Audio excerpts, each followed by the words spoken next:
What is up, my broskies? And the moment you've been waiting for, the moment I've honestly been waiting for, is finally here. My SnD map breakdown series is finally here. And on the first map we're going to do is Hardhat, just because that was the first map I thought of that I knew a really good idea of how to set up. So we're going to go ahead and start here. We'll be going through all the maps, but this is where we decided to start.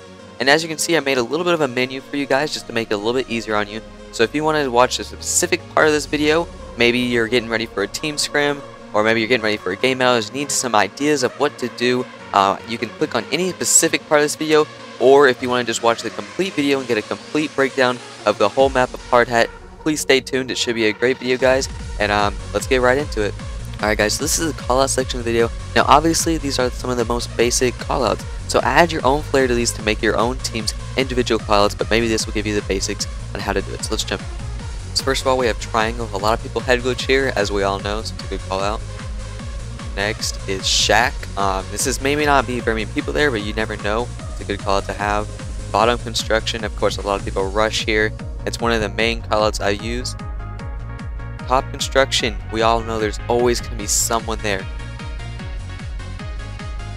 Jeep. Sometimes you can get a nice nade here. Tarp. You have to separate this from stairs in some way. You never really know which way they're going to come. As you can see, stairs is right here. It's nice to have a separate callout because you never know which way they're going to come from. Trailer is a general callout, but also you can generalize this to more specific areas by trailer. Scaffolds, as we all know, many people rush here in defense. So you always want to take them out and call them out if you see them. Red stairs. A lot of people rush on offense here, so it's a good call out if you see them coming. Pipe and tunnel. Really doesn't matter which one, just the main part of the map. Mid room. It's just really good if you're planting a bomb to know where that is. Beams. You never know when you're going to get a nice stun over here, so always want to call it out.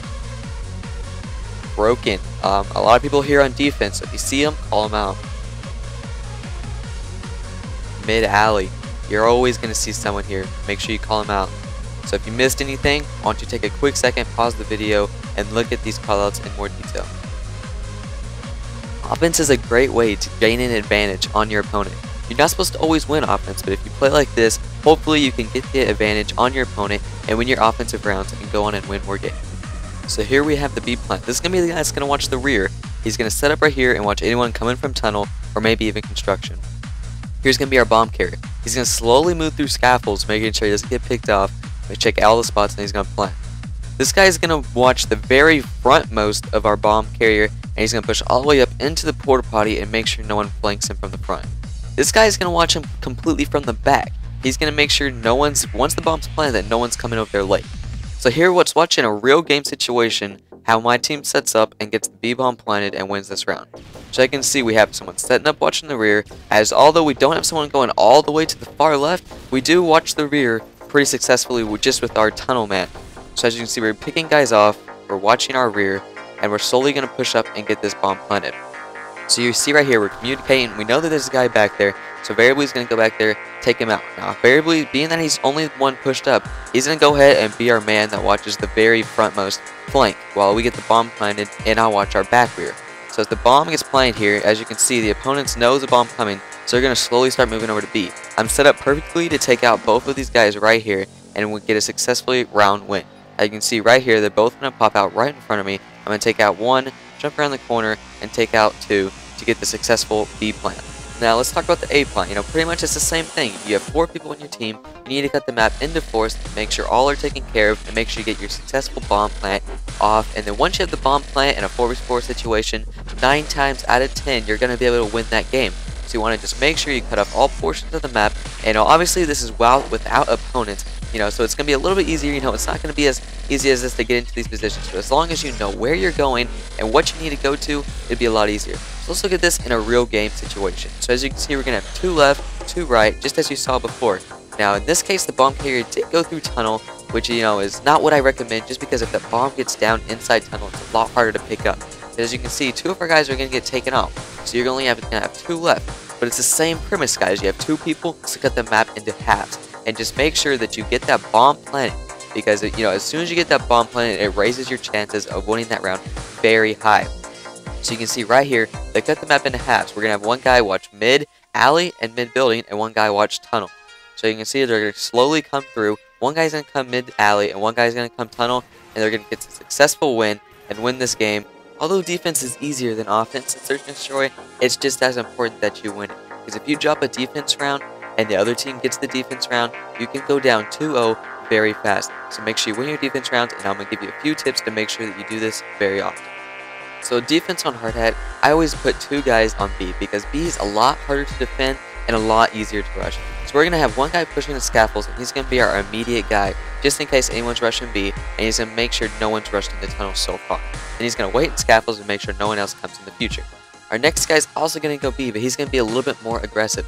He's going to watch, make sure no one comes up red tunnel, make sure again no one has gone into the pipe or tunnel, and then he's going to push a little bit closer towards their spawn and start pushing around towards A, picking off anybody. This guy has a major role in the defense on Hardhat. Our next guy is going to be a little bit more of a safety. He's going to push into A, but he's going to camp on top of the pipe and make sure no one rushes into A through pipe, just in case anybody at B missed this guy. He's also going to wait for callouts on this next guy, who has a very important role as well. He's going to watch all the way by tractor and by broken. He's going to make sure no one rushes from this right side and that no one's coming around to flank our guy that's watching the pipe. His job and his callouts may determine if we win or lose this round. And if this guy goes down, it leaves a major portion of this map open. So you want to make sure that this guy has really good gun skill. Let's watch this in a real game situation. As you can see, we're going to have 2 guys go left, 2 guys go A-bomb, and not just on the same side though. So you can see we got the defense coming over here, and we got 2 guys coming in this right side. And luckily, I put our best gun skill guy on the right side variably, and is going to take out both of them to make sure we get this nice defense round win. If you play like this, I promise it'll be very rarely that you drop the defense map on Hardhat. Alright guys, that was my first map breakdown. I hope you guys enjoyed it, and I really would appreciate it if you gave me a like. It takes you 2 seconds, and this video took me around 3 hours of my Friday morning, so I really appreciate it if you would like it. And if you feel like you could use this again sometimes, which hopefully you can, I'd appreciate it if you would favorite it. I'd really appreciate it, guys, because it did take a long time. So if you missed my video, Xbox versus PS3, and if you want to learn how to put your videos on my channel, go ahead and check out your gameplay, my commentary. Or if you missed setting the tempo, go check out that video as well. Anyway, guys, until next time, I'll talk to you guys later. Thank you.